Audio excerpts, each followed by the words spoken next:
उत्तर प्रदेश के मुख्यमंत्री योगी आदित्यनाथ की अवैध कब्जाधारियों के खिलाफ नीति लाउड एंड क्लियर। योगी प्रशासन अतिक्रमणकारियों को पहले नोटिस भेजता है और बात समझ में नहीं आने की स्थिति में बुलडोजर को वहां पर भेजकर अवैध कब्जा खत्म कर देता है।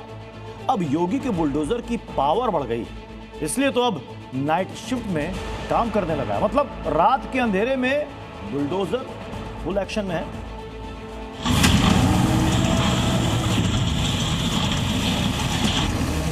जो बुलडोजर है वो यहाँ पर पहुँच रहा है, क्योंकि यहाँ पर रिहायशी इलाका है, किसी भी तरह से कोई दिक्कत ना हो, इसको देखते हुए फिलहाल किसी को भी जाने की इजाज़त नहीं दी जा रही है।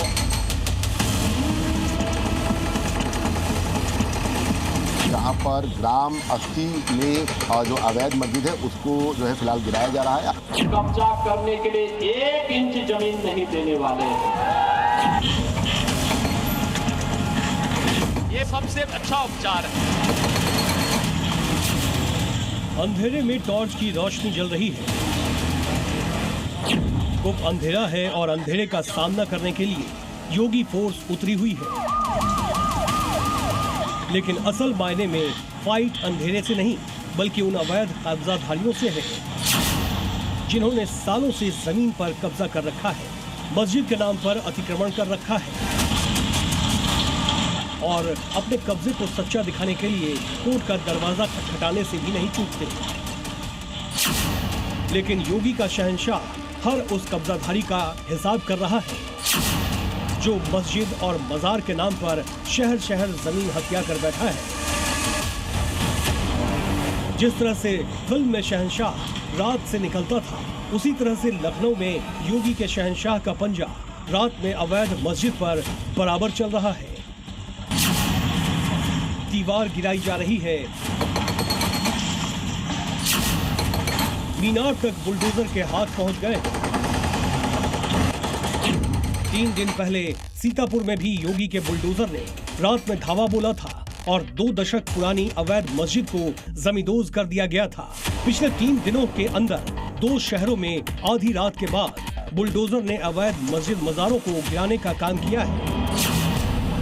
इसलिए अब सवाल उठ रहे हैं, क्या योगी आदित्यनाथ ने अब बुलडोजर की नाइट शिफ्ट भी लगानी शुरू कर दी है?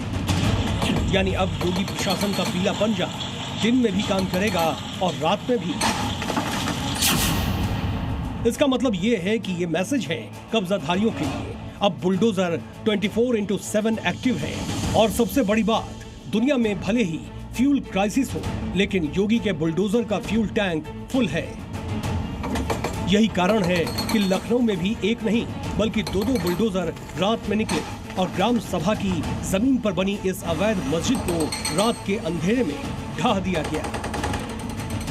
आपको बता दें कि लगातार इस पूरे गांव की अगर हम बात करें तो यहाँ पर इस मस्जिद को लेकर लगातार विरोध जो है वो होता रहा है। और उसके बाद अब फिलहाल ये कह सकते हैं कि इस 80 गांव में बुलडोजर की कार्रवाई की जा रही है।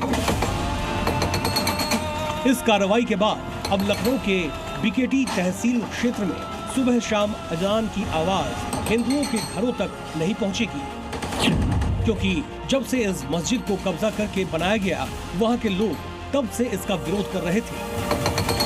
बताइए कि ये मस्जिद कितनी पुरानी होगी, आप लोग यहीं के हैं? ये लगभग 10 वर्ष के आसपास के लगभग बनी हुई है। ये मस्जिद कब की होगी? अब मस्जिद जिसे 10-15 साल के है। उससे पहले क्या था यहाँ पे, कुछ पता बताएंगे? ऐसे पड़ी रहा है सब जगह। पहले खरिहान था। किसने बनाई मस्जिद? यही साहिबान लाल मोहम्मद और पूरा मुसलमान सब। तो अभी तो कोर्ट ने उसको जो है अवैध घोषित कर दी जमीन, तो ये जमीन किसकी रही होगी, कुछ आपको अंदाजा है? जमीन तो सरकारी है। किसी तरह का उपद्रव न खड़ा हो, इसके लिए जब बुलडोजर चला तो भारी पुलिस बल की तैनाती की गई। माहौल बिगाड़ने वालों से निपटने के लिए सभी इंतजामात किए गए। कि इस पूरे मामले को लेकर दोनों ही पक्ष जो है वो कोर्ट में गए थे, जिसके बाद इस पूरी कार्रवाई को अंजाम स्थानीय पुलिस की तरफ से दिया जा रहा है। मौके पर भारी पुलिस बल जो है वो तैनात किया गया है और लगातार जो डिमोलिशन की कार्रवाई है वो चल रही है। ये बुलडोजर कार्रवाई योगी सरकार ने खुद नहीं की, बल्कि इलाहाबाद हाई कोर्ट के आदेश के बाद हुई है। उत्तर प्रदेश अकेला राज्य है जिसने बुलडोजर की कार्रवाई को अक्सर सुप्रीम कोर्ट की उस गाइडलाइन के अनुसार अंजाम दिया है। योगी का मैसेज क्लियर है, लखनऊ हो या सीतापुर या फिर प्रदेश का कोई दूसरा शहर, बुलडोजर अब ना सोएगा और ना ही अवैध कब्जाधारियों को सोने देगा। अतिक्रमण को तोड़ेगा और उनकी नींद भी, क्योंकि योगी का शहंशाह अब रात का राजा बनेगा।